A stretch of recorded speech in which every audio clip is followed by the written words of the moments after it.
tonight. Ladies and gentlemen, the show sucked. What else is new? What else is new, man? Roman Reigns. I am thoroughly intrigued.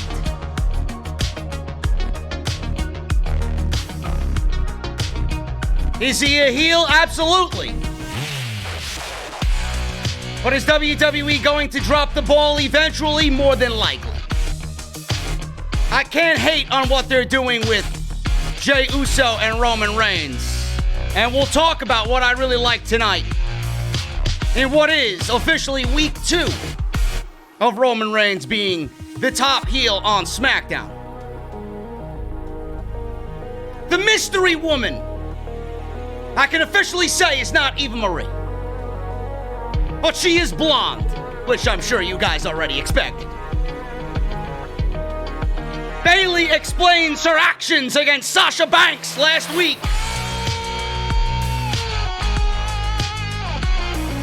And we have wobbly fucking walrus in the Firefly Funhouse. You know where the real Funhouse is?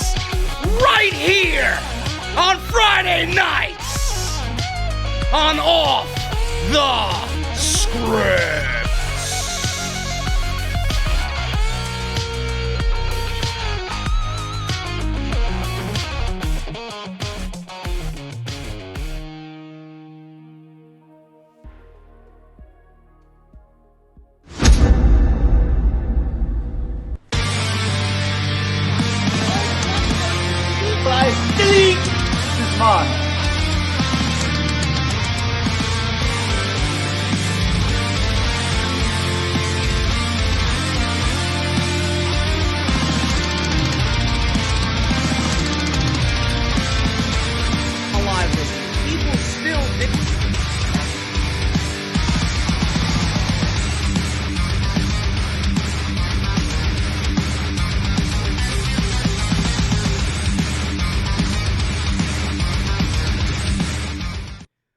What is going on, guys? Thank you so very much for joining me right here on Off the Script. It seems to be YouTube fucking up again tonight, man.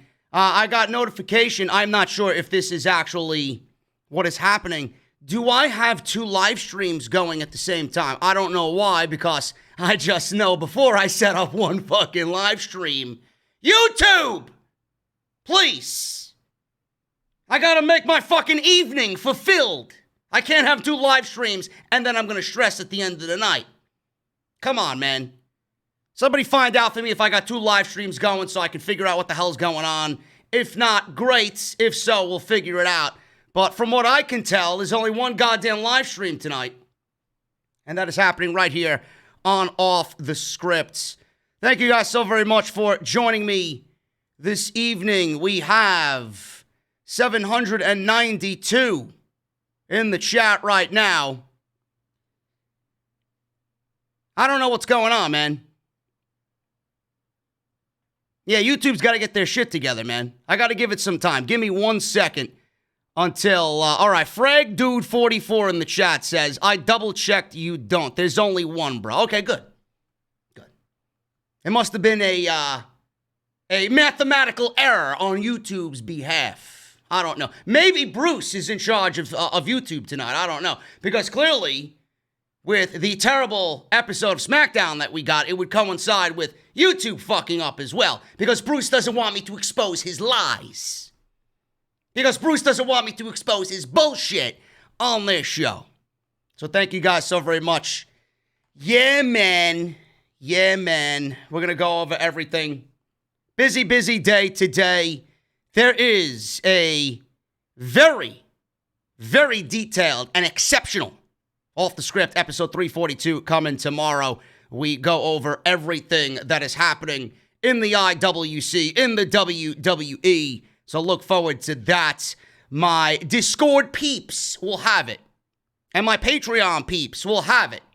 at the end of this live stream, it is already good to go, man. So look forward to that around 5 p.m. tomorrow. It is great 2 hours of audio and video content for you guys to round out the weekend.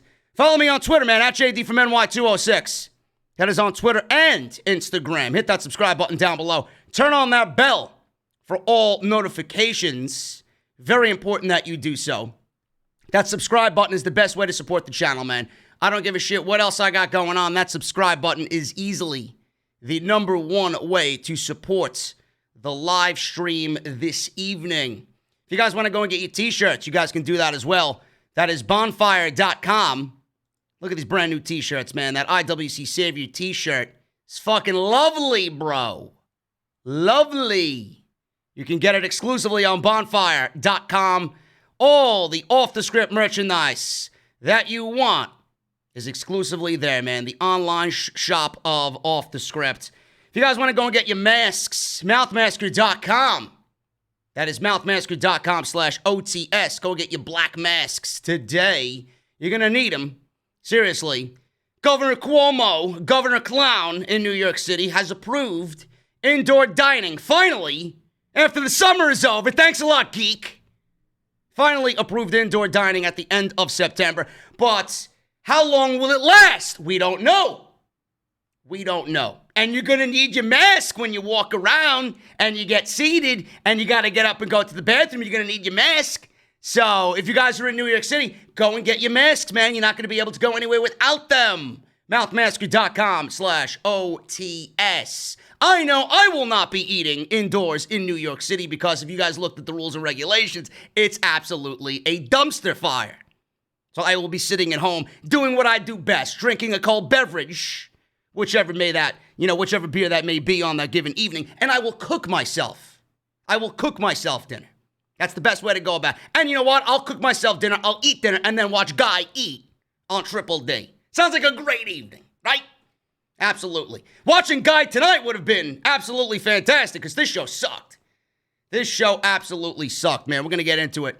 Also, check out the description for all the other videos that you might have missed. I uploaded an extra on yesterday, Thursday. Make sure you guys go and check that out. We talked about Rusev's deal with not only AEW, but with New Japan Pro Wrestling. And he's able to work the independents as well when they get up and running. Tony Khan gave him a sweet deal, so he's going to be able to do all of that. We talk about Ryback wanting Dave Meltzer to die because of pro wrestling, and we talk about the Royal Rumble in 2021. Where will the Royal Rumble be? We don't know, but Vince wants a new venue, and Vince wants fans because the Thunderdome contract is running out in October, so they need to jump on that quick. I got all the news in that extra. Everything you need will be linked down below in the description of this very video.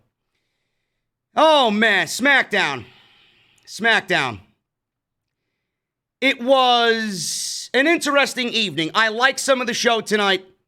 I hated most of the show tonight. And what I liked in no way outweighed the bad. It still ended up being a terrible show.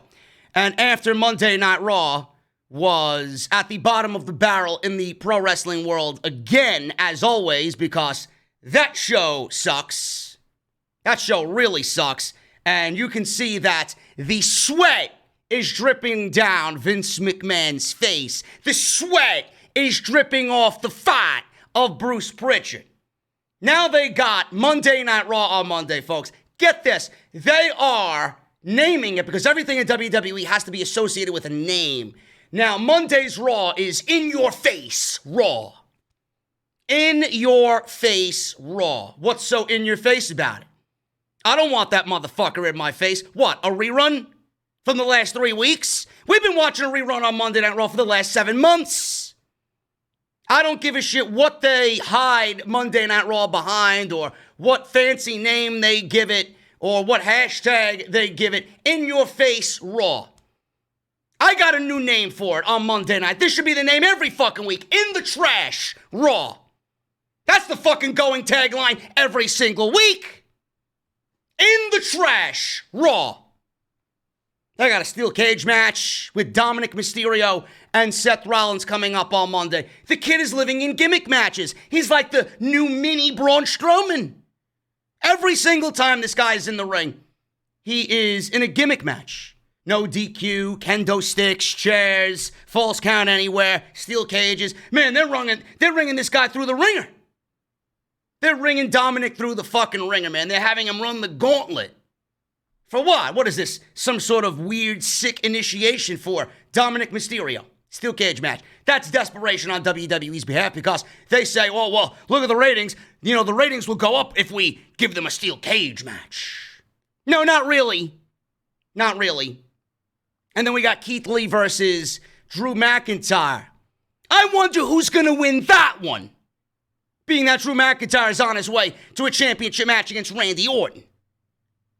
Man, I don't understand what they're doing with Keith Lee, man. They are absolutely booking this guy like a fucking failure on Monday night. Randy Orton, 3 matches with Randy Orton. Total combined minutes have not eclipsed 20 minutes. You would figure Randy Orton and Keith Lee would give us a fucking epic match, right? 20 plus minutes, great competition, just a great wrestling match. 3 matches, they ran through it as quick as they could fucking blink, and now he's on to Drew McIntyre. And how is he going to beat Drew McIntyre when Drew McIntyre is the WWE champion, and the WWE champion should not be losing on television? If you got a championship match against Randy Orton at Clash of the Champions, Gold Rush. This is fucking terrible, folks. And then you got the champion versus champion match, Cesaro and Nakamura versus the Street Profits. I don't know why. You guys know I ranted on it on Monday. If it's not a unification match, I don't fucking care. And what about the Survivor Series? You're giving me Survivor Series 2.5 months early. I hope you know that, Bruce. But I guess you do, but you don't care. In the trash, Monday Night Raw coming on Monday. They hyped it up all night tonight. But we're not talking about Monday Night Raw, man. We're talking about SmackDown. Jey Uso and Roman Reigns. I am intrigued. And I'll tell you why in a second. My throat is a little dry. Let me take a sip of my cold beverage. Hold on a second. It's good. It's good for the soul. Jey Uso and Roman Reigns. I'm intrigued. Now, I know I ranted on it last week, and rightfully so. I ranted on it last week, and rightfully so, because everybody was jumping down my back, or jumping down my throat, jumping on my back, because all I do is quote-unquote complain. JD, what are you complaining about? It's a throwaway pay-per-view. JD, what are you complaining about? It's going to get him over as a heel even more so. Yes, I understand, in theory, what they're doing. But I do not understand that everybody considers this a throwaway pay-per-view when nothing should be throwaway. That was my gripe with it. Now, Jey Uso, on the other hand, as well, with the throwaway pay-per-view mentality, I don't really look at Jey Uso as a guy they should be pushing in that spot. I don't. The guy was off TV for how long? His brother is home nursing an injury, and he's never had a singles match for a major championship in all of his career. I think the one thing the guy did while his brother went down with injury was moderate a fucking karaoke contest with Dana Brooke, Lacey Evans, Tamina, and Naomi. But I guess now doing karaoke skits grants somebody a title match. So yes, in theory, it doesn't make sense. It doesn't make sense at all, not even close.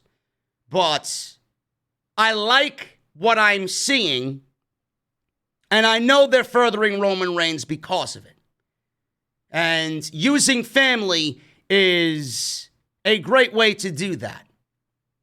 And I'll go over why I like it in just a second, because Roman Reigns opened the show. So he came down the ramp. He's wearing a signature t-shirt, wreck everybody and leave. And Reigns held up the title, walked down the aisle with Paul Heyman. Paul Heyman refers to him as the Tribal Chief. The Tribal Chief. The Tribal Chief has authorized him to enlighten the fans on some recent history. Heyman said Reigns wrecked everyone and left Payback as the new Universal Champion. Heyman then claimed that Roman told him to lay it all out on the table for everyone. And he did just that. Heyman said Jey Uso stepped up last week and emerged as the number one contender to the Universal Championship. He claimed Roman bestowed upon him the honor of introducing Jey. And then he brought Jey to the ring. Jey Uso came down to the ring, smiling. He was giddy. He was excited. For what? For what? That you're sharing the ring with Roman Reigns? That you're getting a Universal Championship match at a pay-per-view? That's never happened before. You should be serious. You should be Uso penitentiary serious. You can save your smiles for the back. You can save your smiles for the thank you. Thank you for Roman getting me this match. Thank you for Paul Heyman for getting me this match. But now it's business. You didn't believe in me, but now it's business. But he came out, he's all smiling. Why am I going to take this match seriously if Jey Uso is out here smiling? So I know it's not about Jey.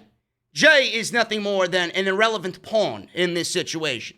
But I would like for him to take it seriously, being that he's been bestowed this honor and not many people get this type of match.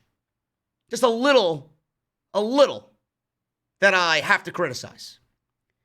Now, Heyman said Jey Uso stepped it up last week and emerged as the number one contender to the Universal title. He claimed Roman bestowed him this honor, and Jey said Paul goes way back with his family, and he's got love for him. He thanked him for the opportunity to compete against Roman. Paul accepted no credit for this number one contendership, saying he was merely executing a command by his boss, the Tribal Chief, Roman Reigns. Roman Reigns took the microphone and then said, "You don't have to thank me. You don't have to thank me at all. We're blood." Reigns told Jey he earned this shot, and it's his moment to take a huge payday home to his family. Roman said it won't be his moment at Clash of Champions, though. This is as far as it goes. Like when we were kids, I'm gonna whoop your ass at Clash of Champions.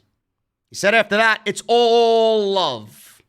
Reigns claimed the title has to stay on his shoulder for their family to stay where it is. Jey then smiled. It's all good, but we aren't kids anymore. Then all of a sudden, Baron Corbin's music comes onto the PA and he walks out to the ring. Baron Corbin wearing a very snazzy new designer suit. He's got his crown and his scepter on. He looks like a fucking geek, but he looks good in a suit. So Baron Corbin, the king, comes out wearing a suit, and I'm asking myself, why isn't Roman Reigns wearing said suit? Why isn't Roman Reigns wearing a fancy Armani designer suit with the big watch? Why? He's got enough fucking patience to make deals. Clearly, he's a businessman. Businessmen should dress accordingly. Why is Baron Corbin wearing a fucking nice-looking suit, but Roman Reigns is dressed in Shield gear that is mocked up to look different, but really isn't? That's what I want to know. It's very, very mind-boggling to me. But anyway, a minor criticism.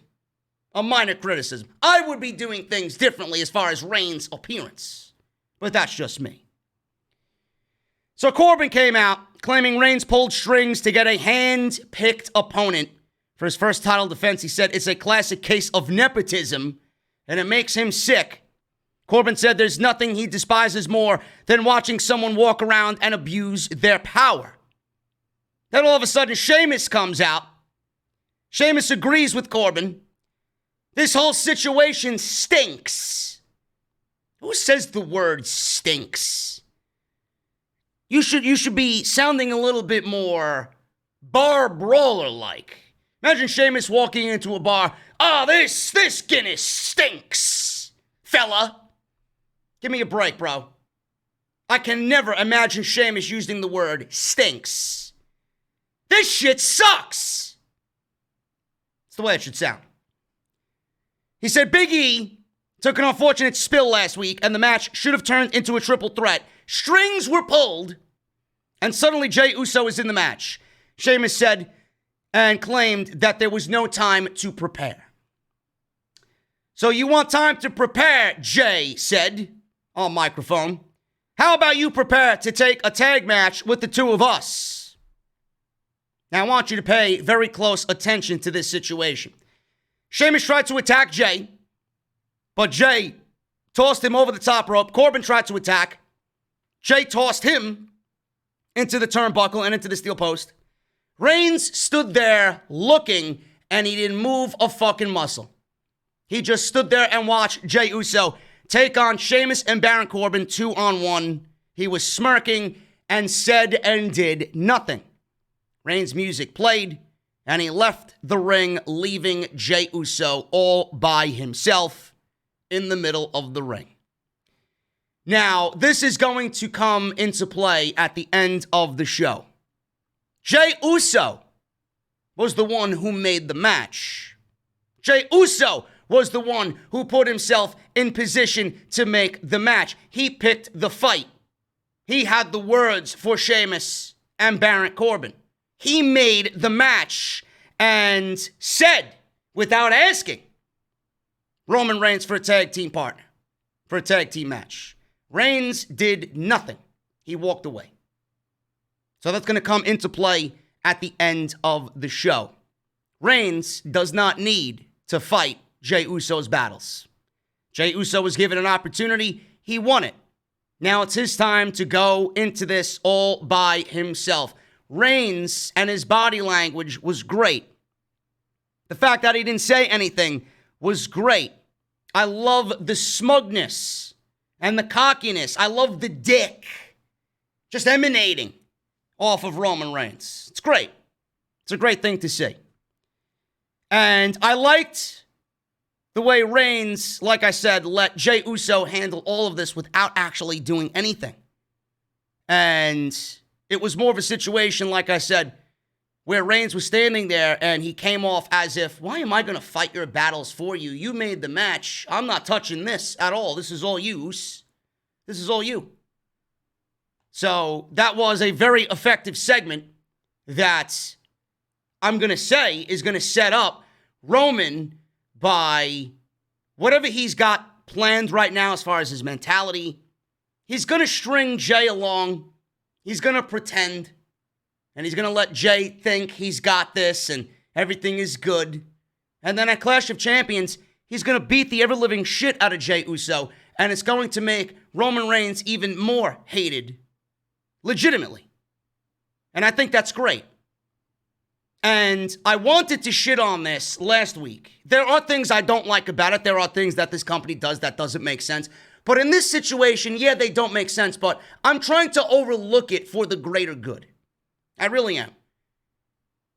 I don't want to hear people say that this is a nothing pay-per-view because it's Clash of Champions. It's a pay-per-view where all your major championships are on the line. I know the championships in this company don't mean much of anything.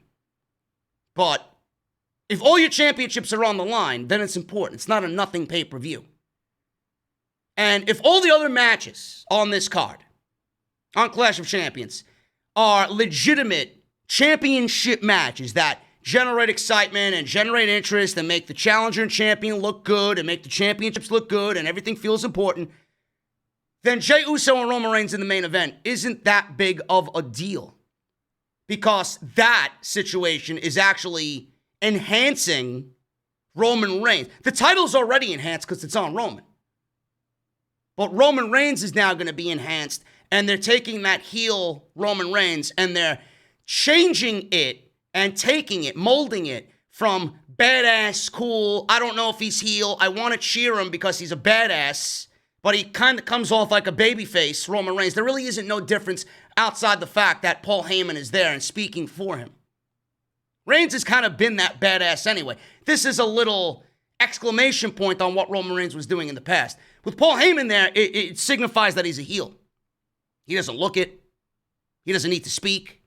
This is same old Roman Reigns.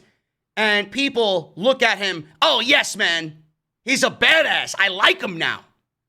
But WWE's job is to get you to dislike him legitimately. And that's why they're using Jey Uso. When Jey Uso is beaten to death by Roman Reigns at Clash of Champions, then Roman Reigns is going to be booed as a legitimate heel. Everybody's going to want to see him get his ass kicked. By who? I don't know. By who? I don't know. We're going to talk about where I think Roman Reigns' endgame is in just a little bit.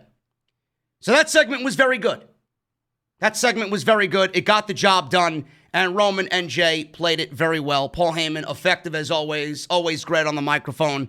And I'm actually very intrigued about where they go with this storyline in the next 3 weeks leading into Clash of Champions. So I've kind of changed my tune a little bit. There are things I don't like, but I'm going to give it a shot. I haven't shit on it completely yet. So we'll see what happens. Now, I do got news. I do have news on Roman Reigns. WWE's endgame for Roman Reigns and the Universal Championship. Sportskeeda is reporting that WWE considers Roman Reigns' feud with The Fiend to be the endgame for Roman Reigns' Universal Championship run. I don't think that's the right call at all. I don't. Now, the long-term plan is to have Roman Reigns in a big feud with Bray Wyatt, which was originally scheduled to happen after WrestleMania 36. Roman Reigns' hiatus forced the WWE to have different versions of Bray Wyatt on TV between WrestleMania and SummerSlam, as the roster lacked depth and the title feud with Strowman needed to be stretched out because there wasn't any substance there to really tell a story and stretch it out for 3-4 months with Braun Strowman and Bray Wyatt, because his stay in the Wyatt family was a one night at a bed and breakfast. That's all it was. There wasn't anything there. He was an add-on to the Wyatt family. He wasn't a focus in the Wyatt family. So the plan is definitely to have a big match between Reigns and The Fiend. But the company could also book a series of bouts leading up to this match between the two. Sportskeeda says this, and I quote, "Well, it's been made clear that The Fiend is endgame material, so this is the real big feud that they want to put together between Roman Reigns and Bray Wyatt. That said, we could see the match at any point, such is the way of long-term planning in the WWE right now. If they need to pull the trigger ahead of time, if someone is injured or someone is unavailable, and they just need a big feud to fill the spot, it could be that we see the match very soon, even as soon as Hell in a Cell. I would not advise for that to happen. Bray Wyatt should not be inside Hell in a Cell with Roman Reigns for the Universal Championship. Just because we know what happened last year at Hell in a Cell, and you do not want to repeat the same thing again. Everybody still has bad memories from what happened between Seth Rollins and The Fiend. Why would you put this character inside Hell in a Cell again? And what happens? A Hell in a Cell. And I don't understand how people don't understand this and how the WWE doesn't understand this. Fuck the gimmick. Fuck the gimmick. A Hell in a Cell match is a final boss type deal for a feud. It is the end of a feud. If you're going to do Hell in a Cell between Roman and Bray Wyatt, you're going to do that as the first match just because you need two guys inside a cell structure because you got to sell and shill Hell in a Cell? I don't understand that. If there's one fucking match that deserves Hell in a Cell, I'm telling you right now, it's not Roman and Bray. It's not Roman and Bray at all. It is Bayley and Sasha Banks. There does not need to be multiple, triple, 4 times, 5 times over Hell in a Cell matches at the pay-per-view. That is fucking ridiculous. If Roman Reigns and Bray Wyatt are going one-on-one in October, and I'm pretty sure they are, It should not be inside Hell in a Cell. Sasha Banks and Bayley should be inside Hell in a Cell, and that is it. And that should be the main event. That should be the main event. Because they deserve it, and it brings importance to what they have done and their feud. Bray Wyatt and Roman Reigns is a blip on the radar. It's nothing. It's nothing. It could turn into something, but I doubt it will be anything. Bray Wyatt is already dead. He's dead. There's nothing more that this man can do. And WWE did not put the title on Roman Reigns to take it off of Roman Reigns and put it on Bray Wyatt. It's on Roman Reigns for the duration. The end game for Roman Reigns is not and should not be Bray Wyatt. The end game for Roman Reigns should be Daniel Bryan. That's who the end game for Roman Reigns should be. Now, I don't know about you guys, but I couldn't give a single shit about Bray Wyatt and Roman Reigns at all for the Universal title. WWE is going to have to stretch it out. They're going to have to come up and be creative with some ways to get Roman Reigns some opponents. But I think Daniel Bryan, if they have the capability to do so, I think at WrestleMania, you're looking at Roman Reigns and Daniel Bryan for the Universal Championship. Because if Roman Reigns is going to be a heel like he was tonight, and he's going to do the cheapest of things and take the easy way out and just run SmackDown the way he wants to, and no one is going to push his buttons on the issues, if he's going to continue doing that, he's going to need a babyface to come and put a stop to it. Is there any babyface on SmackDown that's going to be willing to do that and make sense? It's not a fucking guy in a clown mask. It's not Bray Wyatt. It's not The Fiend. It's not what I look at as top babyface challenging Roman Reigns. Bray Wyatt's days as champion are over. He should never even spell Universal title ever again. Daniel Bryan wins the Royal Rumble. Daniel Bryan goes on to WrestleMania to challenge Roman Reigns, and the epic story that will come out of that should write itself. If WWE lets this go, without doing it, when they got Roman Reigns at the height of his career as a heel, and Daniel Bryan is the babyface, I pray to God they do what needs to be done. Can you imagine if WrestleMania is back in front of fans again? Can you imagine that? The NFL game last night on Thursday had 17,000 people in attendance, socially distanced, with, you don't even want to believe, precautions out the ass. You don't think Vince is looking at that? Vince is not going to have 90,000 people for WrestleMania. That's not going to happen. I don't know when that's going to happen again. But if WWE is looking at that, you better believe they're looking at stadiums, they're looking at venues, they're looking at stadiums that big, where they can have 17 to 20,000 people in attendance. 20,000 fucking people are going to make a lot of noise no matter what stadium they are in. Daniel Bryan with the Yes Movement against Roman Reigns and Paul Heyman. Roles are reversed. The story sells itself. Daniel Bryan became the yes man of WWE. He was the number one guy in WWE because the fans. And Roman had that spot taken away from him because we rejected him. We wanted Daniel and we rejected Roman Reigns. I mean, the story sells itself. I mean, if I'm not selling you on WrestleMania here, I don't know what the fuck you're doing here. That is your WrestleMania main event. And if it's not going to be your main event, you are making a huge fucking mistake. That's the end game for Roman Reigns, not Bray Wyatt. I don't want to hear about Bray Wyatt and Roman Reigns, Universal title, or anything like that. That's the end game? No. That's just another fucking bump in the road for Roman Reigns on his way to doing real things, like a real champion should, against real competition. A true blood babyface in Daniel Bryan. End of story. If you guys don't like that, I don't know what the fuck you're doing here, man. Now, Paul Heyman. Got another piece of additional news here on Paul Heyman. Paul Heyman, according to Ringside News, was the designer of most of all of Brock Lesnar's storylines and matches. It just doesn't apply to one angle. Heyman has been behind practically every part of Roman Reigns' heel turn. Heyman has a new client. Heyman has been a part of everything Brock Lesnar has done. He's doing the same exact thing with Roman Reigns. This is all the same thing that they're doing with Lesnar. Now they're doing it with Reigns. A 10-year WWE writer with close knowledge to the situation has told Ringside News that Vince McMahon respects Paul Heyman's creativity. Oh, really?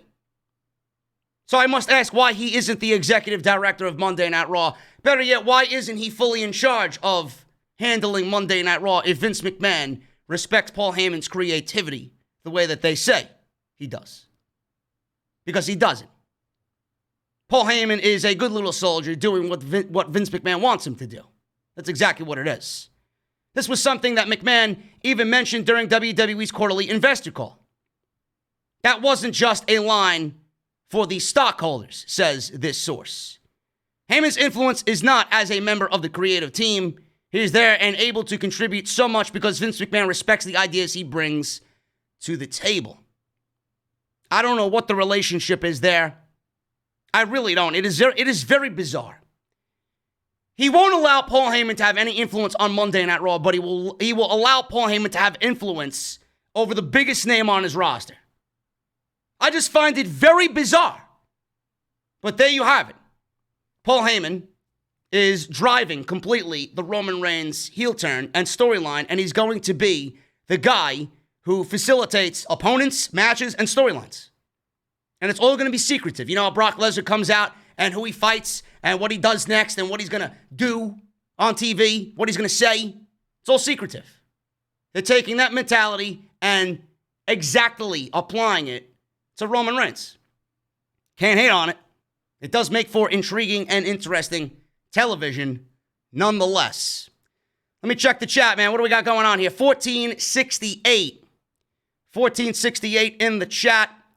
Seems to be a slow evening. Hoop Media in the chat. Hoop Media. Are we number one this evening in the IWC for Off the Script? Let me know. I think we are. But with SmackDown being so terrible tonight, I can imagine that there wasn't a lot of interest in anything going on. There was probably basketball games. There was probably baseball games. There was probably a football game that I don't know of. But SmackDown is the least of anybody's worries on Friday night. Number one by over 1,000 people, says Hoot Media in the chat. Gotta love it. Got to love it, man. Thank you guys so very much. Hit that thumbs up. We got 453 likes in the chat right now. Let's get it up to at least 750. Keep it climbing right here on Off the Script. Sami Zayn. Can I just give appreciation to Sami Zayn's full head of hair? He looks fantastic. His beard looks fantastic, man. I'm quite envious. He looks great. Sami Zayn deserves a much greater role on WWE television. He deserves to be the Intercontinental Champion that we all deserve. And I mean that. I really do mean that. But it pains me to say I don't think he will make it out of this upcoming feud going into Clash of Champions, and that is sad. That makes me sad. Sami Zayn was shown arguing with somebody in the production truck. It was not... Wood. We didn't see any sign of the beaver tonight. He was probably off camera. But we seen some jabron standing in the production truck. Zayn argued that a match between Styles and Hardy could not be for the Intercontinental title because he has the Intercontinental Championship here. He's the Intercontinental Champion. Sami was hitting buttons and they went to a quick commercial break. Jeff Hardy then, back from break, headed to the ring, followed by AJ Styles. We got this match for the Intercontinental Championship. Greg Hamilton was making the ring introductions, and Sami Zayn walked out to cut Greg Hamilton off. He declared that the match is not for the Intercontinental title because he is the champion. He said he won a title match on March 8th and defended the title successfully against Daniel Bryan at WrestleMania, Sammy said he took a couple of months off and WWE decided to determine a new sham champion. So Adam Pearce then walks out. You know, Adam Pearce, who gets more TV time than Mustafa Ali, Adam Pearce. Adam Pearce walks out onto the stage. Sammy asked him to be the voice of reason. Pearce instead asked security to remove Sami Zayn from ringside. Sami Zayn was yelling at security, "Don't touch me! Don't touch me! I'm gonna leave! I'm gonna leave!" And he was yelling and belittling them and berating them. So Adam Pearce and security removed Sami Zayn from the ringside area. So AJ Styles, with all of this going on, attacked Jeff Hardy from behind, and he stomped the leg, and the referee pulled him away, and we got this match underway. It went 8 minutes. It went 8 minutes. So in the match, Hardy hit an inverted atomic drop, went for a sit-out leg drop. Styles blocked him. Styles was caught with a whisper in the wind. Hardy covered for a quick 2 count. Hardy then went for a twist of fate. Styles spun it into a Ushi-Goroshi. He then set up for the Styles Clash. Hardy broke free, dropped Styles, and hit his patented leg drop. Went for another 2 count. Hardy dragged Styles to his feet, but Styles ripped at Hardy's leg and drove his elbow right into the injured knee of Jeff Hardy. Storyline injury knee, by the way. Jeff managed to shove Styles away, but AJ kicked Jeff and then set up for the phenomenal forearm. Sami Zayn appeared at ringside and came out of nowhere and ripped Styles from the apron, and this caused a disqualification. I think AJ Styles won the match, but it's labeled on the official website as a no contest.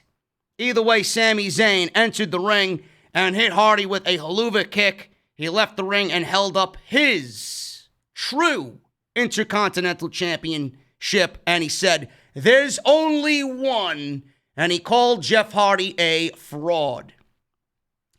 Now, normally I would shit all over this. But in typical WWE fashion, they give away another title match on pay-per-view, and they're clearly setting this up for, or they set up this title match on basic TV, and this match should be at the pay-per-view, but this set up for a triple threat match at the pay-per-view. But this made sense.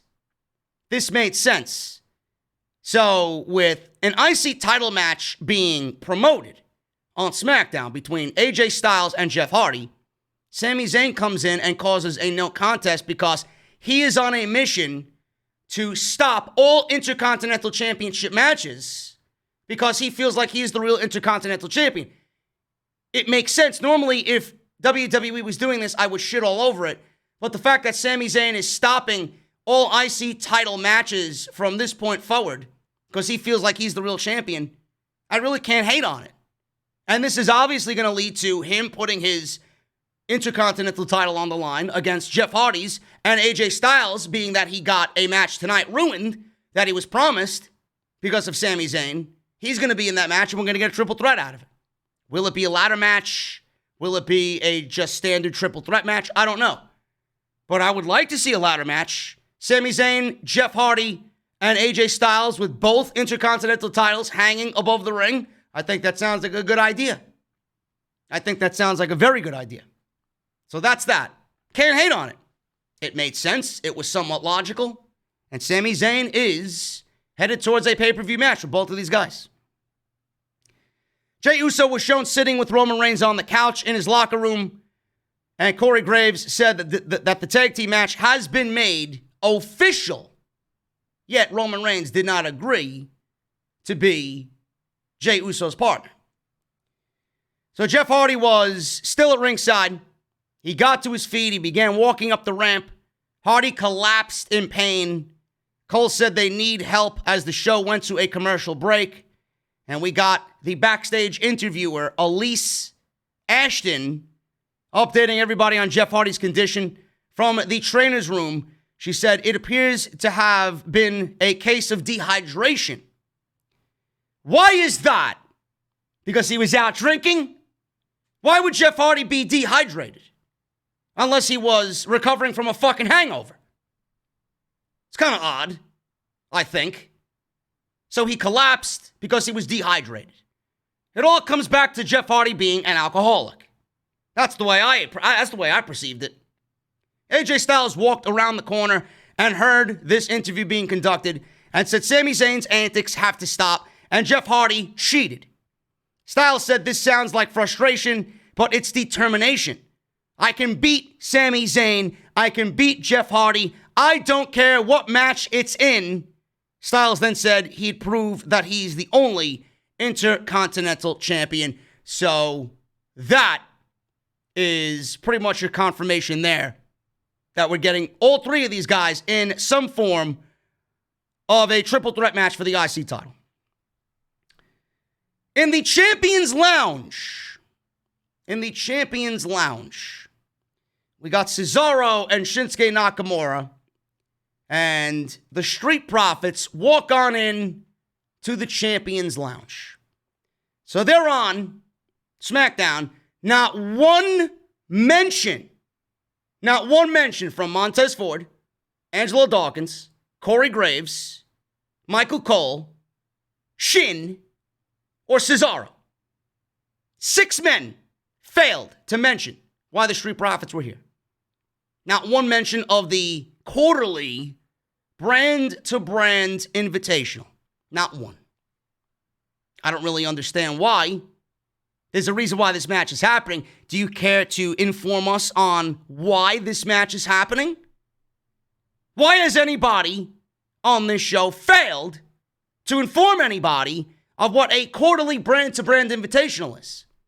Because WWE expects us to know, but instead, they just go about saying shit and thinking that we know what they're talking about. I don't get it. It doesn't make sense. Not one of these guys made mention of why they were here. Montez Ford and Angelo Dawkins.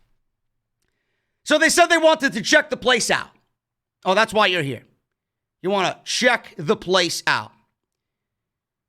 They said they wanted to check the place out. Cesaro said they have a match next. Angelo Dawkins promised to keep the place clean for them to work, or for them while they work. Don't break anything, Cesaro said to both Street Profits. Nakamura told them not to touch anything, and then the Profits, as both Cesaro and Nakamura left, started to eat popcorn and joke around with the buckets of popcorn on the table. Great. Now this leads to not making sense. Lucha House Party headed to the ring, and Kalisto claimed to be the leader of the Lucha House Party. We had the two other guys, Lince Dorado and Gran Metalik, looking at him with a very weird look, as if, who the fuck appointed you leader? We didn't agree to that, and Kalisto's calling himself the leader of the Lucha House Party. I was just under the impression that he was the leader anyway. He was always the main focus in that group. Well, the other two guys played background roles, so I kind of assumed that anyway. So I don't know why they're giving him looks. I think everybody kind of watches the Lucha House Party and thinks that Kalisto is the leader anyway. So he didn't really say anything that people aren't thinking. Kind of weird. So we got Lucha House Party and Cesaro with Shin, because that's what Michael Cole calls him, Shin. So this match went 3 minutes. 3 minutes. And if you think I took move-for-move basis and detailed notes on a 3-minute match, you have to be fucking kidding me. Now, what happened here is they're in the middle of this match, and somehow somebody flipped a switch in the fucking production truck, and the Street Profits appeared on the Titantron from the Champions Lounge. Chad Gable is drinking, having a good time. Drew Gulak is hanging around, having a good time. We got the Profits popping bottles of champagne. There was a couple of broads in there having a good time with the Street Profits. Chad Gable was getting his game on. He was asking for some digits, because he's Shorty G. And then he rapped his way into getting somebody to give him his phone number. You know Shorty G, right? The loser Shorty G that WWE has seemingly just dropped off the face of the earth because he was in this storyline with Baron Corbin, and the King's Ransom is now no more. Did they even make mention of the King's Ransom and why Chad Gable all of a sudden just disappeared from really pursuing that? They never made mention of it anymore. And I guess he's now back to being babyface after I was told he was a heel. He did heel-like things, and now he's a babyface, hanging out, partying with Drew Gulak and the Street Profits and the Lucha House Party. I don't understand it. I really don't understand the logic. They think we're dumb. They think we are stupid. I do not forget. When it comes to Bruce, I do not forget. How could I? We're given so little. How could we forget? 3 minutes, all of a sudden, they're showing the Champions Lounge. It's a big party back there. Matt Riddle was there, I believe. Was Matt Riddle there? I could have swore I see Matt Riddle there. I'm not really sure. Someone fill me in if he was there.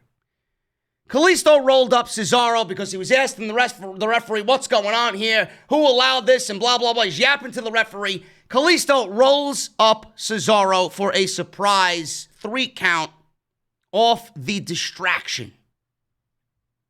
So we have a distraction roll-up on SmackDown.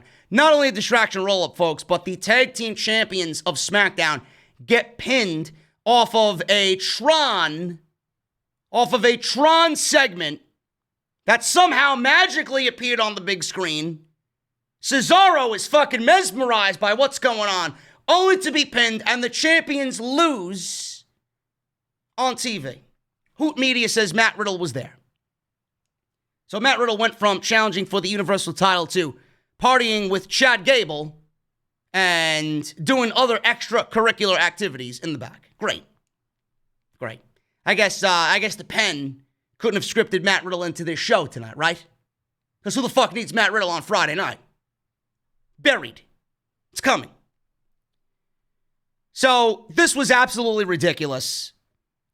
I don't understand how anybody thinks this was a good segment. I didn't laugh. I cringed. This was awful. And your tag team champions lost on TV in a 3-minute match because of a fucking distraction roll-up. And nobody knows how the fucking video screen just all of a sudden was showing the Champions Lounge on SmackDown. I don't understand why the Lucha House Party needed to win this match. What you should have did here was have the Lucha House Party lose, show the fucking Tron, have Cesaro and Nakamura have a shred of credibility here, win the fucking match, and then go to the back and confront the fucking party that's going on. Or better yet, don't show the fucking party. Have them beat the Lucha House Party. Have them go to the back. And to their surprise, the Street Profits have turned it into their own VIP lounge. Is it that difficult? Why do we need the champions to lose on Friday night in a non-title match when they have a title match coming up that you're billing champion versus champion? I don't understand it. Why do I sit here on a weekly basis and book your segments better than WWE books them on Friday night? I loathe when champions lose on television. I fucking hate it. No champion should lose on TV unless you are planning to take the title of said champion and do something else with it. This was awful. It wasn't funny. And this match on Monday does not make any sense unless there is a unification match happening on Monday. Or at the pay-per-view. Who the Prophet's going to be defending the titles against at the pay-per-view? Probably nobody, because there's nobody in the fucking division. Who is Cesaro and Nakamura going to defend the titles against at the pay-per-view? Now it's the Lucha House Party. I couldn't give a single shit. The Lucha House Party have been breaking up for the last 3 weeks, and now you want to have them win a match? They were more interesting when they were fighting amongst each other. Nobody gives a fuck about them. Absolutely terrible written segment.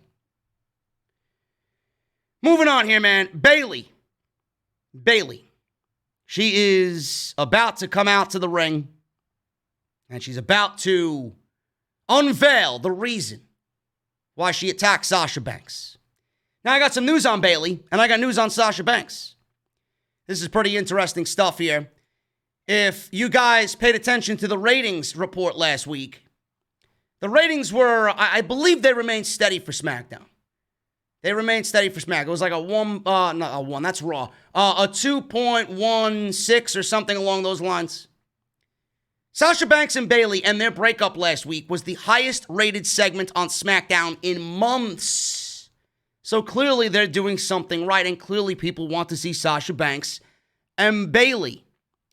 Apparently, this feud has drawn interest from fans in a big way. According to Dave Meltzer on Wrestling Observer Live, the segment where they broke up drew a 2.32 million viewership for that segment alone. That is the highest viewed segment for any wrestling show from any promotion in months. SmackDown ended up drawing a 2.129 last week.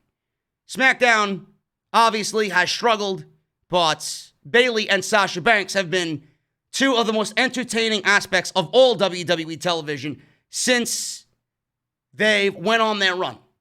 And I love it, and they deserve it. So that is that. Now, there was also fear. There was also fear from WWE management about breaking up Sasha Banks and Bayley. They didn't want to split them, and they were afraid that if we split them up, what are we going to do? Now, Sportskeeda is mentioning on their website that there was some fear backstage that it was getting a little too late when it came to pulling the trigger for the split. WWE just wanted to get the feud done. So the company needs a big match. I just mentioned to you that if Hell in a Cell is happening, and I believe it is, we already got Clash of Champions. Sasha Banks is going to be out. Bayley already has an opponent lined up for Clash of Champions and Nikki Cross. I don't know why we're going back to that well again. Maybe Alexa Bliss has a part in that match. I do not see Nikki Cross winning that match, or maybe she does. I don't know. I could see Nikki winning it. I could see Nikki losing it. I could see Nikki winning that match, and they're putting over Nikki Cross, and she's finally getting the win over Bayley and finally just breaking free of Alexa Bliss. And then on the other hand, if you do that, I can absolutely see why Sasha Banks and Bayley don't need the championship. It's more than the championship right now. It's about betrayal. It's about being used. And that's exactly what Bayley said, and we're going to discuss what she said here in just a little bit. But Hell in a Cell, Sasha Banks and Bayley is the end result for this. I don't know where they go after that, but we'll see what happens. But there was fear from management. They need a big match. Hell in a Cell, I'm giving it to you right now. Now, with Sasha Banks and Bayley, they have extinguished all of their options as a tag team, and it was finally time for a feud between the two in a top angle on the main roster. Sportskeeda says this, and I quote, "I think there was a fear that it was just too late, or it was very much becoming too late, so they just went to get it done. We are not aware that this was the original plan as it were. We don't know what the original plan was. What we do know is that they need a big match, particularly a women's match for Hell in a Cell. Last I heard, they wanted one big men's match and one big women's match, so this would certainly fill the spot. We don't really have an intense feud on Raw in the women's division at this moment, and until this, we really didn't have one on SmackDown, so it's all good that it finally happened. Outside of that, both women have done pretty much everything they possibly could as a tag team, so it was more than ready for this to happen.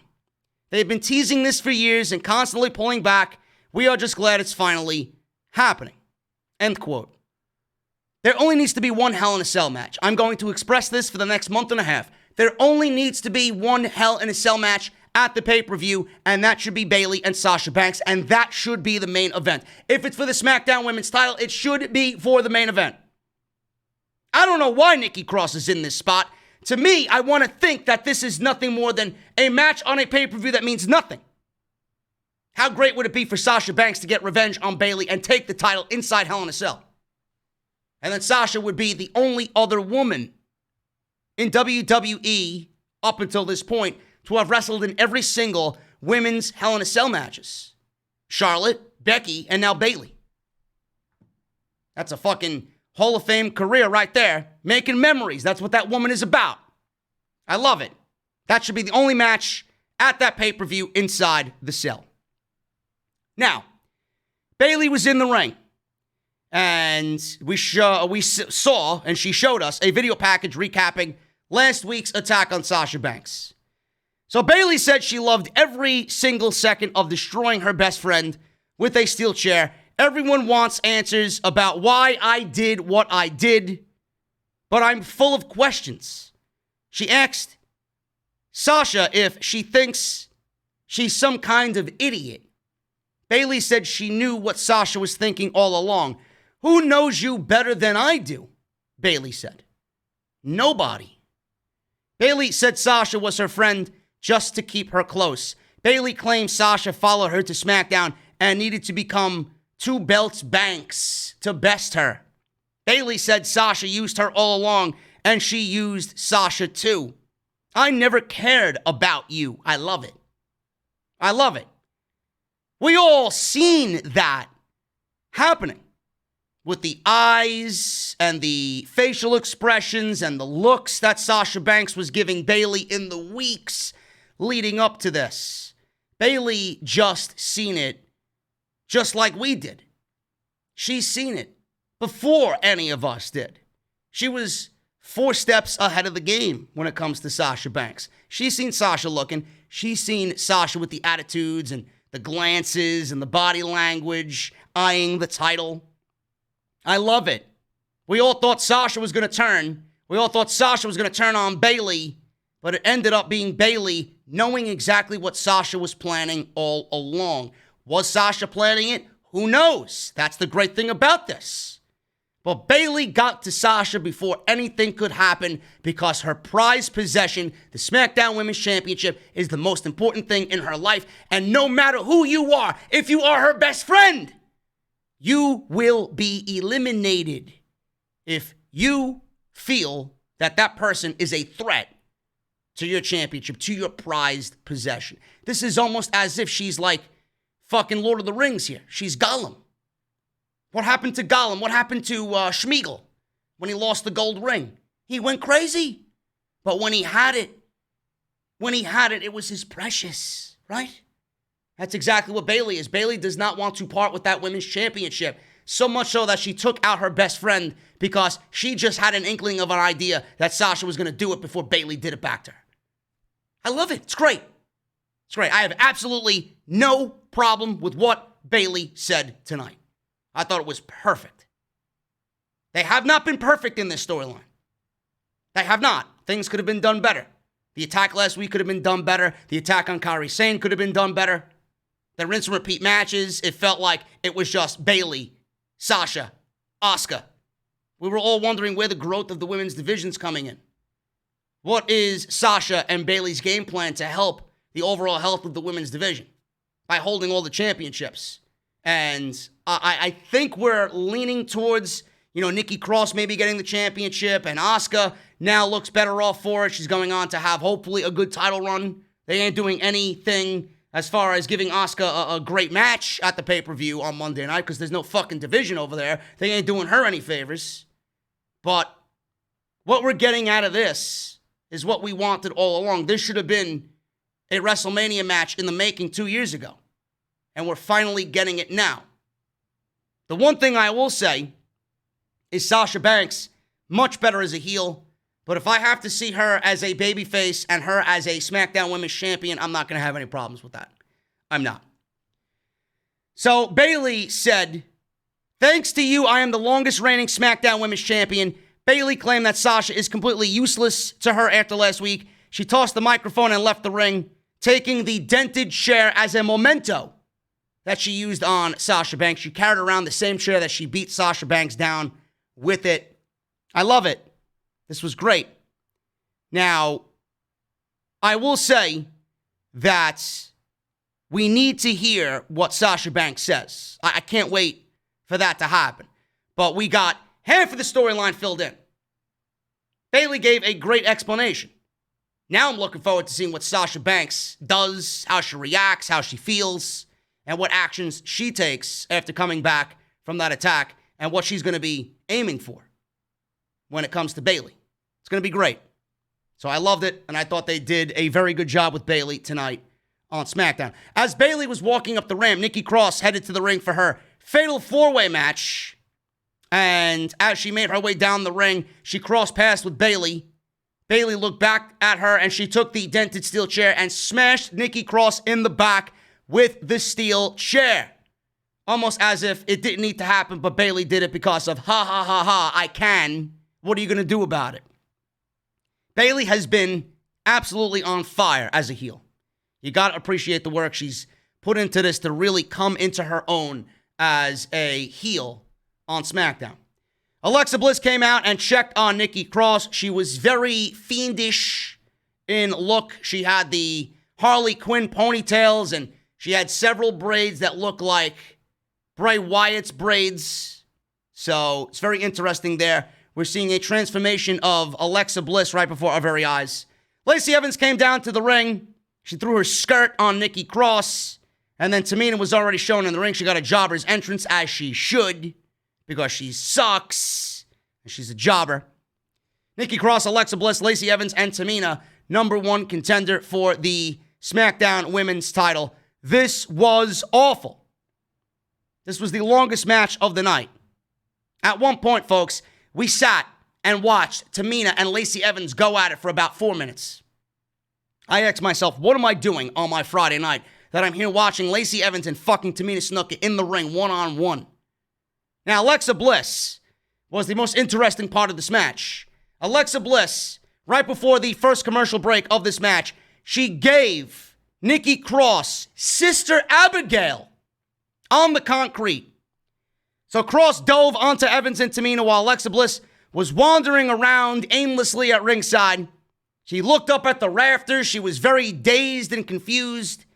She then grabbed Nikki Cross, kissed her forehead, and gave her a Sister Abigail right in front of the commentary table. She looked off into the crowd and into the rafters, and then she walked up the ramp as if she was possessed. So very interesting stuff here by Little Miss Bliss. I'm intrigued. This is so much of a better role for her than her winning championships. There really is nothing for that woman. There's nothing left for that woman to do in WWE as far as women's wrestling goes. This is the perfect role for Alexa Bliss. So at the end of this thing, we got Cross, who was on the outside selling the effects of Sister Abigail. So she came into the ring. Evans climbed to the top rope, hit a moonsault. She covered Tamina. Nikki Cross broke it up, entered the ring, and now it's back to being a triple threat match as Alexa Bliss walked out. It was a fatal four, but now it's only 3. Tamina and Evans stood, and Nikki Cross was in the ring, going to work on both of them. She caught Tamina with a running bulldog, drop-kicking Evans on her way to a babyface comeback. She covered Tamina for a 2. Cross climbed to the top rope, kicked Tamina in the face, caught her with a tornado DDT. She bounced to her feet, hit Lacey Evans with a neck breaker. Tamina broke up the pin. Lacey Evans and Tamina fought briefly. Evans caught her with a loser's right. Evans turned around and got caught with a neck breaker. Evans rolled to the outside. Tamina attacked Nikki Cross, but Cross managed to roll her up for a 1-2-3, and that was it. Nikki Cross wins, and she gets the number one contendership at Bayley at Clash of Champions. None of these women are in contention at all. I don't know. Listen, I'm not even going to say I don't even know how these women were chosen. This shows the lack of depth in the women's divisions on not only SmackDown, but on Raw as well. This is ridiculous. All 4 of these women, Bliss included, have went one-on-one with Bayley. Bliss and Cross have battled Bayley all season. Tamina has gotten a match with Bayley, lost. Lacey Evans has gotten a match with Bayley, lost. Look at the depth of the women's division on SmackDown. It is horrendous. Absolutely horrendous that we have to now go to Nikki Cross just to get a title match at the pay-per-view. None of these women deserve a championship match at all. They've done nothing on this show. That's what pisses me off. There is a serious lack of depth not only in the women's division, but in the tag team divisions on both shows. When are you going to do what I've recommended you do for 4 years now? It is the perfect solution. What are you waiting for? Merge the fucking divisions. It's going to help everybody. It's going to help Raw. It's going to help SmackDown. It's going to help the divisions on both shows as they will be merged. Tag teams will have competition. The ladies will have competition. You're going to get those talents that haven't been on SmackDown on Raw. Those talents that haven't been on Raw on SmackDown. It is the perfect solution. Stop and listen. And stop fumbling around and giving us rinse and repeat. Unless Nikki Cross wins the championship, I don't see why this makes sense. It doesn't make sense. Let me correct myself. It doesn't make sense. Are you going to put Nikki Cross over? Because she's lost to Bayley about 4 different fucking times before. Or do you want Sasha and Bayley to feud over the SmackDown Women's title? I don't know. I could see them giving the title to Nikki Cross. I could see them actually doing Sasha and Bayley without the title. But wasn't that the whole point all along? Now the title is the most important thing to Bayley. So clearly it's got to be an issue in the feud between Sasha and Bayley. Otherwise, what the fuck are we doing here? None of this makes sense with the women's division. None of it. You'd be better off keeping... You would be better off keeping Bayley and Asuka off the fucking pay-per-view. Why do they need to be there? Oh, because you got to defend every fucking title. You got to defend every fucking championship. That's your problem. That's your problem. Moving on. Otis was in the ring with Tucker. John Morrison headed to the ring. So we got Otis versus John Morrison. I mean, how long has this feud been going on? My God!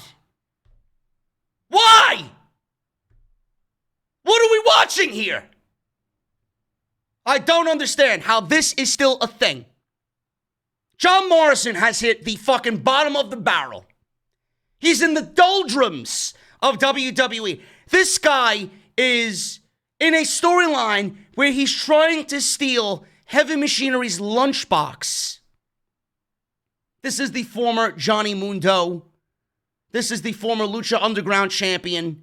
This is one of the best wrestlers in the world, Johnny Mundo, John Morrison. And he's been belittled to stealing Heavy Machinery's fucking lunch meat with The Miz. If this is the best you got for John Morrison, man, I hope he's happy. I hope that motherfucker is happy, man. I really do. This went 3 minutes. Otis grabbed Morrison, hit him with an overhead suplex, tossed him around a little bit. Miz was on commentary. He was there for about a minute. Then he interfered in this match. He jumped on the apron to distract Otis. Tucker scared the Miz off. Meanwhile, Morrison grabbed Otis's lunchbox containing the Money in the Bank contract. He tossed it to the Miz. He ran away with it. Otis hit Morrison with a caterpillar and then the elbow, followed up with a big splash from the second rope and a 1-2-3. Now, every single time we see Otis in these type of situations, all it says to me is every single week it becomes more and more of a mistake that they gave him the Money in the Bank briefcase. That's all it says to me. So if you guys aren't aware, if you're not watching the show, Miz and Morrison stole the Money in the Bank briefcase last week. Apparently, Otis kept the briefcase last week with meat in it. He had sausages and he had fucking other shit in it. Everything but the contract was in it. He actually had the contract in the lunchbox. So this week, he figured, you know what? They're going to go and take the lunchbox, so I'm going to put the contract in the regular briefcase. So we're playing fucking, round and round we go, merry-go-round with the fucking contract with Otis and Miz and Morrison. I don't understand what we're doing here. He's doing everything with that contract but trying to cash it in on Roman Reigns. So what is the point of him having it? At one point tonight, he was eating the fucking contract. I mean, Jesus fucking Christ. How dumb can these people be? That's the best you got for your Money in the Bank? If that doesn't show you that Otis was the flavor of the month in April, I don't know what does. They are completely fucking clueless when it comes to the Money in the Bank and how they're going to handle it. I would not be surprised if they actually put that shit on the line in a tag team match just to get it on John Morrison or The Miz. I don't know what they're doing. I've given up thinking or coming up with the way to book this shit. I just don't care. I just don't care. They got something special in that Money in the Bank contract, and WWE just shows you how they don't care at all about it. Otis wins in 3 minutes. It just seems like them stealing this contract is their only way to keep the fucking thing relevant. Because with Roman Reigns as the Universal Champion, nobody thinks Otis is going to cash in and beat Roman Reigns. You might as well just get it over with. Have him cash it in and lose. End of story. We'll move on. People will forget the next day. But all they seem to be doing is trying to keep it relevant while everybody knows watching this shit that Otis doesn't stand the chance at becoming any type of champion. Period. And that sucks. Putting a label like that on him already and admitting that he's a failure and he's never going to have a championship when he has a fucking match for a championship right in his own hands. Unreal. The Firefly Funhouse. Firefly Funhouse, where we got Bray Wyatt's new creation. His new creation, folks. 1,500 in the chat. 585 likes. Guys, let's get those thumbs up. Up to 750, man. I would appreciate it. Super chats are on. Make sure you guys get your super chats in as well, as we will be hanging out at the end of the show. So get them on in, man. Get them on in. Bray Wyatt said good evening to all of his Fireflies. Thanks to Roman Reigns. Something very special is missing from the Funhouse. Bray said it's okay because everyone experiences loss and it shapes the person you become. He gave a very dramatic thumbs up to the camera. And Bray turned his attention to a box containing the newest friend to the Firefly Funhouse. He said this person has overcome so much in his life to make it to this point. He welcomed Pasquale, the persevering parrot.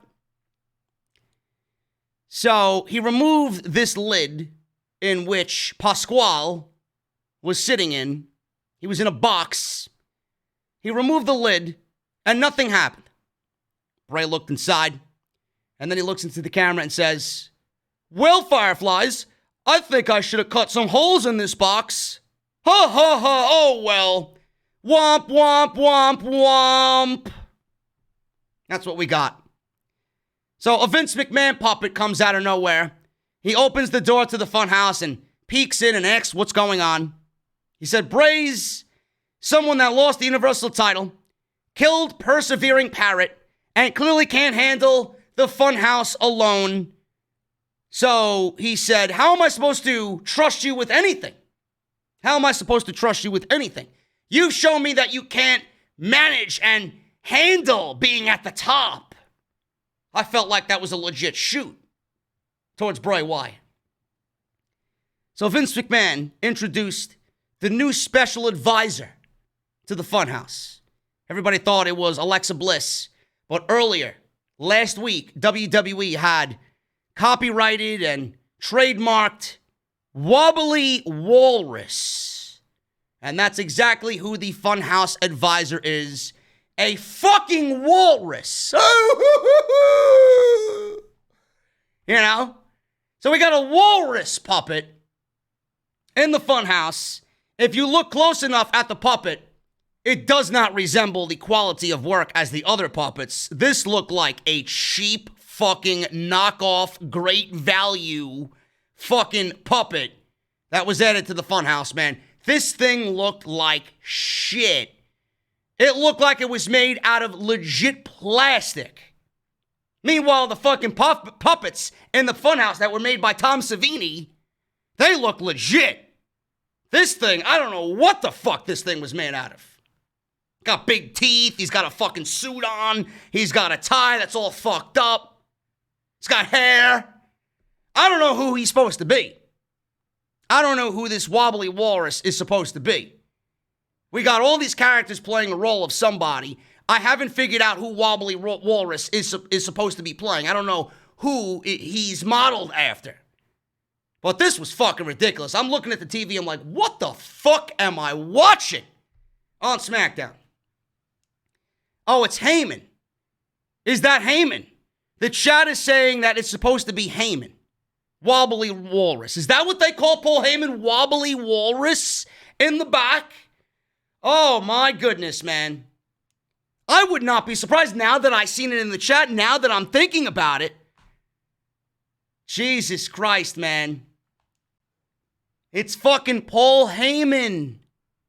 Vince McMahon has hired a Paul Heyman advisor for the Funhouse. Unbelievable, man. So, Wobbly Walrus made his debut, and this is such good shit, says Vince McMahon, and Bray Wyatt declared, oh no, womp, womp, womp, womp. And that was your Firefly Funhouse. I was hoping for Alexa Bliss, man. I was hoping for Alexa Bliss. That was fucking cringe. That was terrible. The Funhouse, man, oh man, can we talk about how the Funhouse, remember when Bray Wyatt, and this is what I don't get from the geeks who tell me, oh, Bray Wyatt is as better as he's ever been. He's as good as he's ever been, man. Look at the Firefly Funhouse when the man first debuted. And now look at what the Firefly Funhouse has become. This thing was the vision of Wyndham Rotunda when he first made his debut. And now it's been completely taken over by WWE creative Bruce Pritchard and Vince McMahon.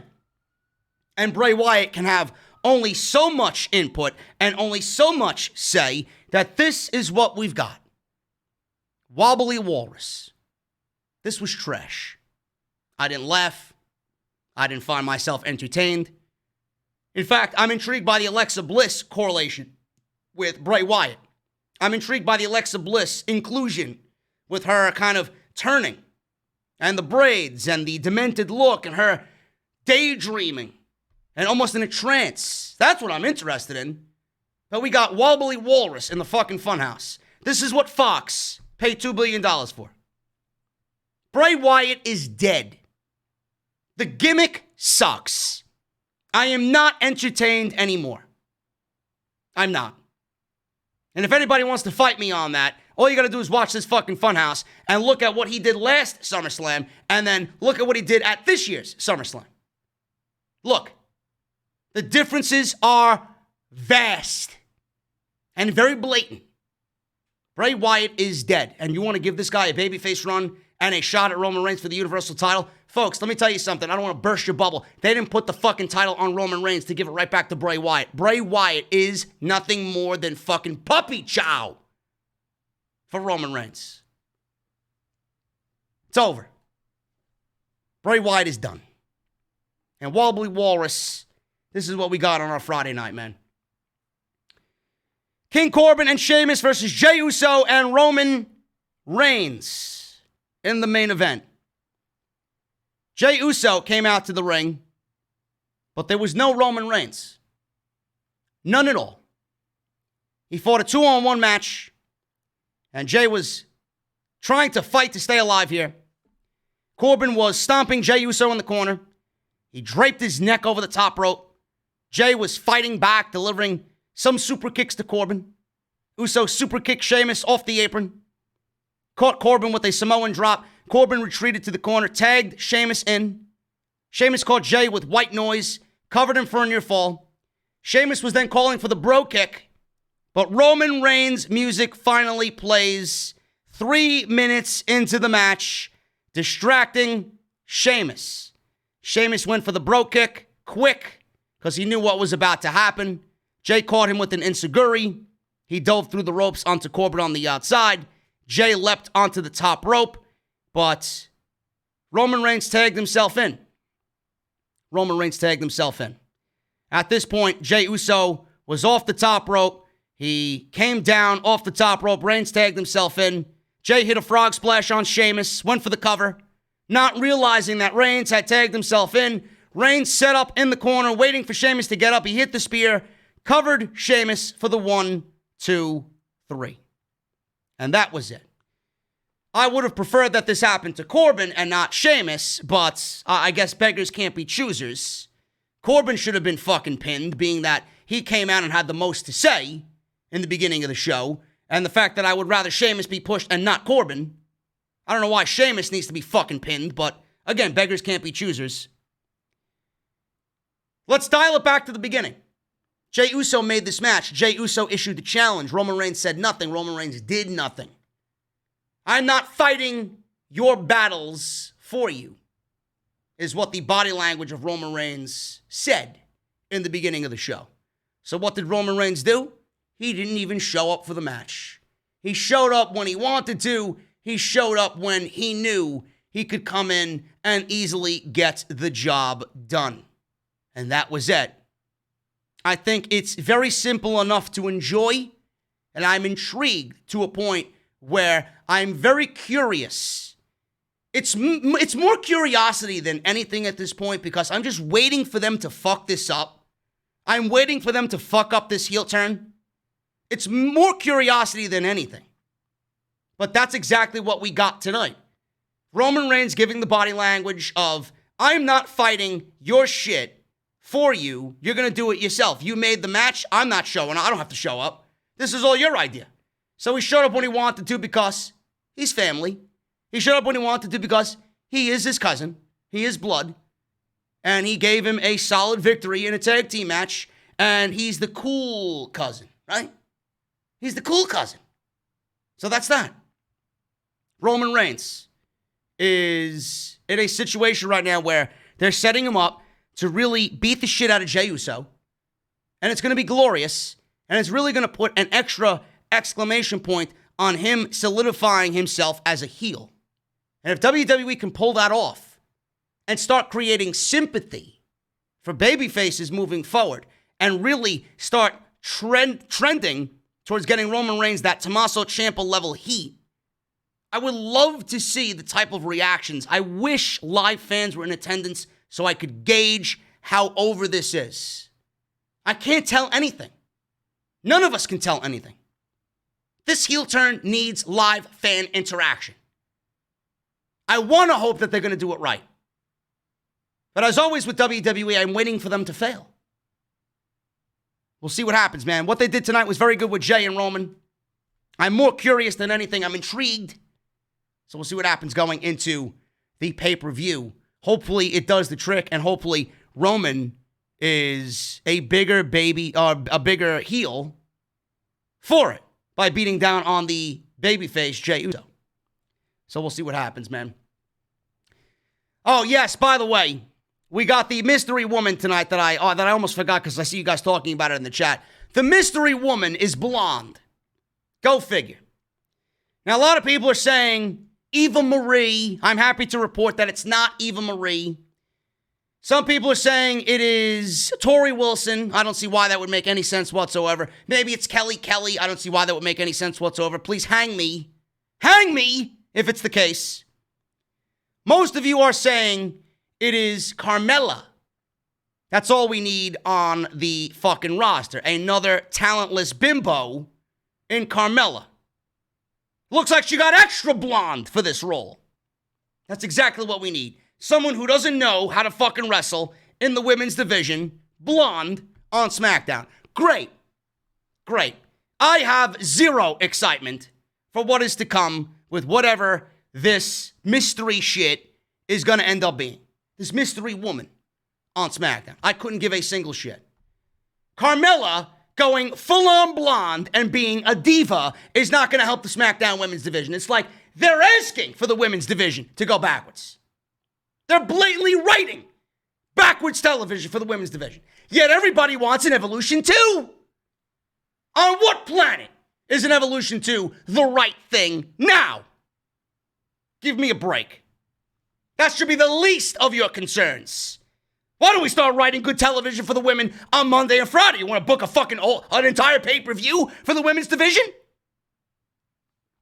Get the fuck out of here, man. Anyway, that is... No, it's not Scarlett. It's not Scarlett. If it's Scarlett, I'm going to be fucking pissed. If it's Scarlett, I am going to be pissed, man. WWE calling Scarlett Bordeaux up to the main roster without Karrion Kross, taking her away from that act. Man, oh man. Dead upon arrival is Kross. Just by that. Just by that one act alone.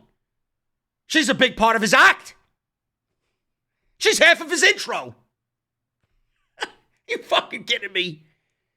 Anyway. That is the SmackDown review, guys. We're going to go over these super chats. If you guys want to hang around, by all means, I'll be proud if you do. I'll be happy if you do. If you guys want to get on out of here, I understand that some of you don't like hanging around, but you're more than welcome to stay as the review portion and the news portion of the podcast is over and done with, man. Thank you guys so much for joining me. Hit that thumbs up. We need another 100 likes, folks. Another 100 likes in the chat for 750, man. Let's do it. Let's do it. It's Charlotte. It's not Charlotte. Please, I hope to God it's not. Listen, man, that blonde hair looked much better than whatever I seen Charlotte wearing. Give me a break. And she had nicer legs than Charlotte. It's not Charlotte Flair. Hit that thumbs up, people. Hit that thumbs up. Let's go through these super chats, man. Thank you guys for hanging around and thank you for supporting, making us the #1 podcast in the IWC, man. Better than all, greater good is off the script.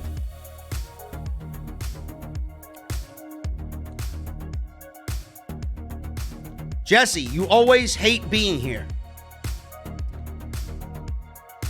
Listen, motherfucker, don't let me dump you, okay? Get ready for a Britt Baker barrage on Wednesday or Thursday night, whichever night they're on. Popo Jr., look at this guy. Popo Jr., man, with a 20 bomb. With a 20 bomb. Evening, guys. I'm playing softball in an indoor venue overnight in Long Island. Instead of watching SmackDown, I figured I'd experience something I've never done before. JD, thank you for watching. For me, we'll listen tomorrow to your podcast. Thank you, Popo Jr. Hopefully you had a very exhilarating evening of softball, bro. Appreciate you stopping by. Gregory Benson with a $4.99 super chat. Gregory Benson with a $4.99 super chat. While Alexa Piss, Loser Evans, and Tamina were in the ring, Guy was all the way in Maui cooking up some Baltimore pit beef and pork belly. Listen, Gregory, your super chats are becoming some of my favorite, bro. If you can continue telling me what Guy is cooking while these shows are on, I love you, bro. Guy loves Maui, bro. Guy has visited Maui quite often. He loves it out there. And when he goes out there, he takes the family out there. Good for him. JP, 5150 with a $10 super chat. JD, the moment I see big, baldy bastard Baron Corbin, Alexa Bliss, Tamina, Lacey Evans, and repeated garbage on my TV, I automatically deem this show a failure. Let's get the source of truth. Hashtag OTS Elite. Yeah, man, it was a rough night. I gotta give Alexa Bliss credit, though, man. She's been playing a much better role for herself in recent weeks, and something I don't mind seeing on television. It's just the way it all goes back to, man. If you book these characters in a meaningful way and they're booked correctly, I don't have a problem with it. But when you constantly push agendas and push propaganda and make it about favorites and who you like better and whose blonde hair you like better and this and that, who's the management team's favorite, that's when I have an issue with it. Because you're bypassing real talent for looks. And I don't really like that.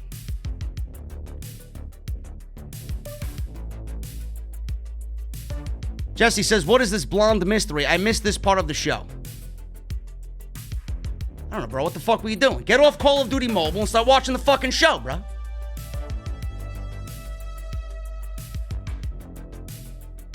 Who gives a shit? That's why you're here. That's why you got me around. JP, thank you for the super chat, brother. Manny P. Manny P became a new member. What's up, Manny P? Montrell Rather with a $2 super chat. He says, I just subscribed to your channel. Cheers to you, brother. Thank you for becoming a part of JD's Elite here on OTS. Some people in the chat are saying Chelsea Green. Could be. Is Chelsea Green that color blonde? I thought she was like a dirty blonde. Or like a lighter color blonde. Not like that. I don't know. Who gives a shit, really? Chelsea Green gonna make the division better. You got Dana Brooke and fucking Tamina and Lacey Evans wandering around. Where was Naomi in this fucking Fatal 4-Way? That's what I want to know. Where was Naomi in this fucking Fatal 4-Way? How many people were upset on social media that Naomi wasn't in this match? I assume a lot. Mr. Cake with a $5 super chat. This is why I wanted the Rumble on Seattle. Because Bryan would be a shoo-in. Now that it's off the table, I don't know. Also, I'm going to Mania next year. Bro, we don't even know where Mania is going to be next year. We don't even know if there's going to be a Mania period. I think Jesse's trolling the chat. Now, who said anything about a mystery blonde on SmackDown? Bro, they played a fucking vignette with her entire back showing to the camera, putting on a fur coat. Get off Call of Duty Mobile, clown! What am I gonna do with you? Cool Jags. He's got a couple of super chats here, man. A $4.99, a $4.99, and a $1.99. You know what? As long as Roman isn't wearing Shield gear, I can dig his look. Sweatpants, a t-shirt, and those Air Jordans was a nice touch. When Bayley and Sasha have their title match, I can see it being a TakeOver Brooklyn match if Vince lets them go all out. Roman, Zayn, Bayley, the rest, trash. Man, if Bayley and Sasha are going to be in Hell in a Cell, it may actually be better than their Brooklyn match. Those women are going to go all out if they give them that stage. Yeah, Roman, listen, Roman is Roman. I'm going to give it a shot. I'm trying my best. Well, with typical WWE, man, they usually let you down. But I still think, even though it's not a big deal to a lot of people, but I think that Roman wearing a suit and looking the part and looking like a corporate fucking guy that sold out to Paul Heyman, wearing a suit, wearing the watch, I think it would fit him. I really, really, really think it would fit, especially if he's acting like this, man. He's running the show. This is Roman Reigns doing whatever he wants. That look would fit him perfectly. It's a minor criticism, but I think it would just enhance the overall look. Sami Zayn is very undervalued and very underappreciated, man. He should be in a bigger position on this show. Mr. Cake with a $10 super chat. Bayley went from acting like Adam Cole to acting like Tommaso Ciampa as a heel. It's amazing. It's weird how WWE kept Naomi, Carmella, Mandy, and Sonya away from the SmackDown Women's title even though they could give Bayley a good match. Listen, man, when Sonya comes back, I'm hoping. She did a good job. Naomi, it wouldn't even make sense if Naomi got a title match because I don't even think she would win. Mandy, a little bit more growing to do. And then she'll be right there with Sonya. Phil, $4.99. WWE's devaluing the Money in the Bank briefcase so much at this point. Money in the Bank used to be my second favorite thing in WWE next to the Rumble. Now it's just a joke. Absolutely agree with you, Phil.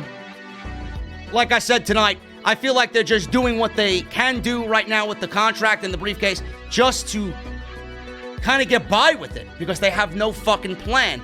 Giving Otis the briefcase now looks like a colossal failure because nobody believes he's ever going to cash that in and win a championship. So they're just clowning around with it is what they are doing. But at the same time, they're making it look like a fucking disaster.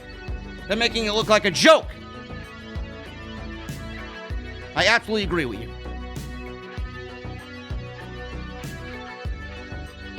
King Cell, $9.99 Super Chat. Have you noticed that they go to commercial break at the worst times?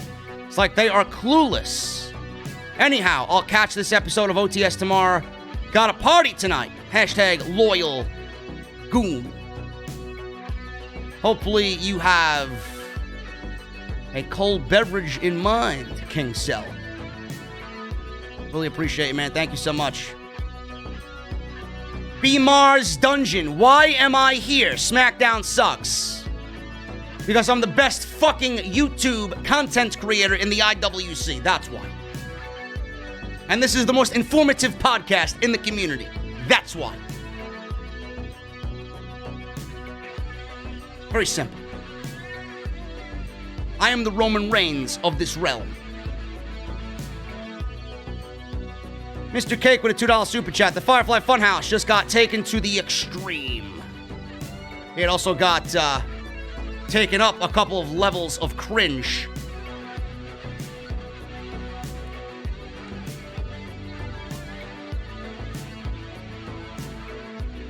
Bozzy TV with an Australian 20. Bro, love ya. Contact, man. 100% agree with you, man. SmackDown sucked, but I'm very interested where they go with this Roman Reigns thing and how his heel run goes.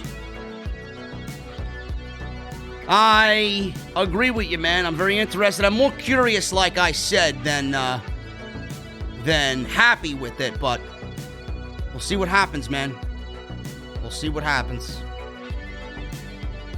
Thank you for the Australian, brother. Appreciate you. Aquino Henry, $2 Super Chat. The Rock called Heyman a walrus in a promo in 2003. Is that why? They're still hanging on every fucking word The Rock said in the past, man. WWE still can't even create new content. Look at this guy, man. Bozzy TV. Look at this beast here, man. He's got 2 20 Australians and a 10 Australian. Thank you so much, brother. I appreciate you. Rudy Campbell II, a $4.99 Super Chat. What's up, JD?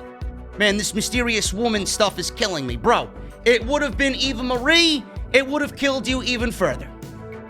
Just be grateful it's not fucking Eva Marie. Thank the gods it's not Eva Marie. Laura Conway with a $2.99. Thank you, JD, for always entertaining us. I appreciate you, Laura. Thank you. Bozzy TV with another 10 bomb. Dexter Joseph with a 1 bomb. Bozzy TV with another 10 bomb. I nearly vomit seeing Lacey Evans and Tamina. Bro, you are not the only one. Kyle Christopher, $10 Super Chat. Shout out to the first responders on 9/11. Hell yeah, man. Thank you so much, brother. AWS Promotions, $2.99. This goes to Jesse and the Britt Baker Fund. Jesse's Britt Baker Fund is growing every single week, bro. He doesn't know what's coming. You hear that, Jesse? We gotta get you some Britt Baker posters for the fucking office. And a meet and greet, of course. And maybe a cleaning. A dental checkup. Screeching War Beef with a $5 Super Chat. Decided to go to Lazy Boy Saloon in White Plains instead of seeing Baron Corbin or Baron Snorbin on Crapdown. Bro, I miss Lazy Boy, bro. How's it over there, man? What do they got on draft at my Lazy Boy Saloon in White Plains? Bad Bonzo with a $30 bomb. Thank you so much, brother. Inviting you to my 22nd birthday, man. I'll be chilling at my favorite restaurant the Steaming Tender in Palmer, Massachusetts. If you want craft beer on me, I invite you to say hey and chill, brother. Bro, if I was in Massachusetts, I'd be out there, man, but I will not be in Massachusetts on the 22nd, bro. I'll be in Massachusetts in October at some point because my buddy Drew just had a newborn baby boy, and we're going to celebrate. That'll probably be around Halloween or so. Rudy Campbell II, $4.99. JD, did you notice that they're calling Raw this upcoming Monday Raw in your face? Yeah, Raw in the trash. Talked about it in the beginning, brother. Bozzy TV with a $5 Australian and a $20 Australian. Thank you so much, man. Guys, before I get out of here, I want to show you guys a little something here. Shout out to Jacob Donnelly. I don't think he was in the chat. I don't think he was in the chats tonight or in the super chats tonight, but he tweeted me something, and I want to show you guys what he did. He actually is a guitar player, and I didn't even realize that. And I found out when he added me on Twitter, and he actually picked up the guitar and learned the off-the-script theme song and played it on guitar. And he didn't have any guitar tabs at all. This is the song that my brother and Tony wrote for me that you guys hear in the intro. And I want to show you Jacob playing the off-the-script theme, and shout out to Jacob. You know, I know he just had a birthday, and this was awesome, and it made my brother smile, and I loved it, and everybody loved it that I, have on Twitter. I retweeted it, and they loved it. This is Jacob playing the off-the-script theme. Listen to this.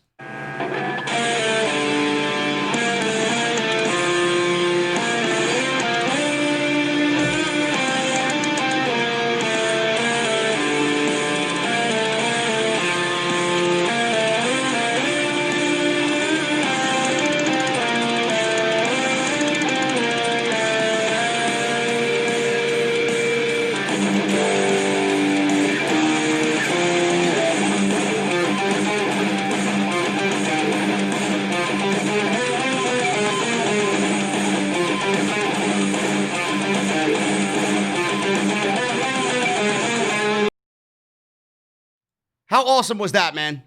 That was fucking great. That was really good. Shout out to Jacob. See him next week on the Monday Night Raw review. Guys, I'm getting out of here. My voice is a little shot. I recorded 2 hours of off the script for you guys tomorrow. And I streamed last night. I was on Modern Warfare for 6 hours. Playing Modern Warfare on Twitch, man. The rage is just unbelievable. And then doing this live stream for you guys tonight, man. I'm shot. I don't want to thank you guys for making me the #1 live post show after SmackDown, man. We are on such a hot streak. I love it. And I can't thank you guys enough, man. Thank you for all the super chats. Thank you for the subscribe. Hit that subscribe button down below if you have not done so. Hit that thumbs up. It helps out the video, man. Really helps out the video. Hit that thumbs up. Turn on that bell for notifications. If you guys missed any of the content on the channel, go and check that out. Links are down below in the description of this very video. Patreon.com/JD from NY206. Never an obligation. I never ask for anything. It's always there if you guys want to show some extra appreciation.